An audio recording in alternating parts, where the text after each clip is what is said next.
আমরা ক্ষমতার জন্য রাজপথে নামি না, ক্ষমতার হালুয়া রুটির ভাগ বাটোয়ারার দিকে আমাদের দৃষ্টি নাই।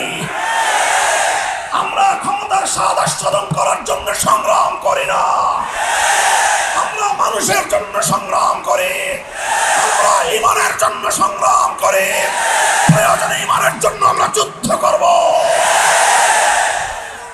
কাজেই আমার স্পষ্ট বার্তা, শিক্ষা ব্যবস্থা নিয়ে কোন ছল চাতুরি এক মুহূর্তের জন্য বরদাস্ত করা হবে না।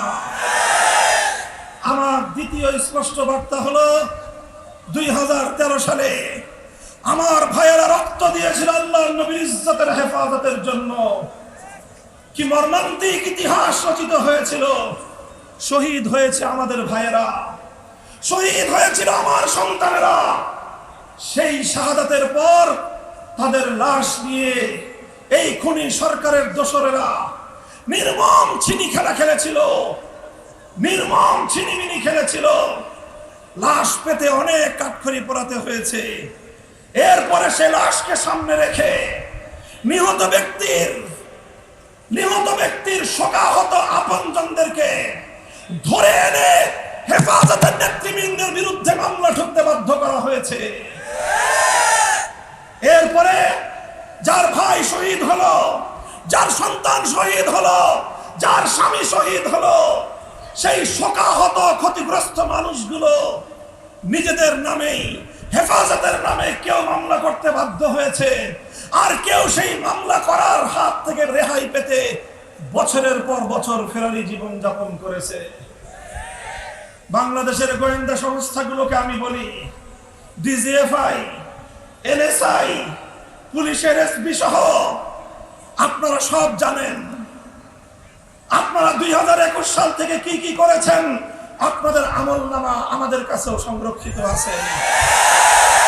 আমাদেরকে লাঞ্ছিত করার জন্য, আমাদের বিরুদ্ধে ষড়যন্ত্রের জাল বুনবার জন্য ডিজিএফআই, এনএসআই সহ প্রত্যেকটা গোয়েন্দা সংস্থাকে শেখ হাসিনা ব্যবহার করেছিল। কারা ব্যবহৃত হয়েছিল তাদেরকে বিচারের সম্মুখীন করেন। আমার 2013 সালের শোকাহত শহীদের পরিবারদের বিরুদ্ধে কারা এভাবে ষড়যন্ত্র করে তাদের জীবনকে বিষিয়ে তুলেছিল, তদন্তের মাধ্যমে আন্তর্জাতিক অপরাধ ট্রাইব্যুনালকে আমি বলবো, তদন্তের মাধ্যমে এই সকল দোষীদেরকে খুঁজে বের করে উপযুক্ত শাস্তির ব্যবস্থা করবেন। অতি দ্রুত 2013 সালের শাপলার গণহত্যার জন্য শেখ হাসিনা, ওবায়দুল কাদের সহ সমস্ত খুনিদের বিরুদ্ধে মামলা দায়ের করতে হবে। সেই ঢাকা তৎকালীন কমিশনার, পুলিশ কমিশনার বেনজির যেন পার না পায়। যাদের হাতে আমার ভাইয়ের রক্তের দাগ লেগে আছে তাদেরকে নিরাপদে পৃথিবীর কোথাও আমরা বরদাস্ত করব না। আল্লাহর নবীর ইজ্জতের হেফাজতের জন্য আমরা জীবন দিয়েছি। মনে রাখবেন, এটা আমাদের চিরন্তন দাবি।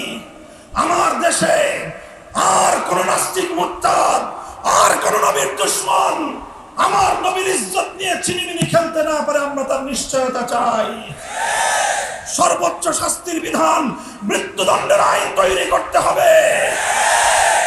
আমরা বিপ্লব করে দেশ অর্জন করেছি, আমরা রক্ত দিয়ে স্বাধীনতা কিনে এনেছি, জীবন দিয়ে আমরা দেশটাকে মুক্ত করেছি। আল্লাহর নবীর ইজ্জত নিয়ে ছিনিমিনি খেলা দেখবার জন্য নয়। আমরা বলবো এই বিষয়ে পদক্ষেপ নেবেন। আমাদের শান্তিপূর্ণ কথা শান্তিপূর্ণভাবে আপনারা বুঝবার চেষ্টা করবেন, এটা আমাদের বিনীত অনুরোধ থাকবে। সর্বশেষ আমাদের আহ্বান থাকবে, ইনশাআল্লাহ হেফাজতে ইসলাম অতীতেও ছিল, আজও আছে, ভবিষ্যতেও থাকবে ইনশাআল্লাহ।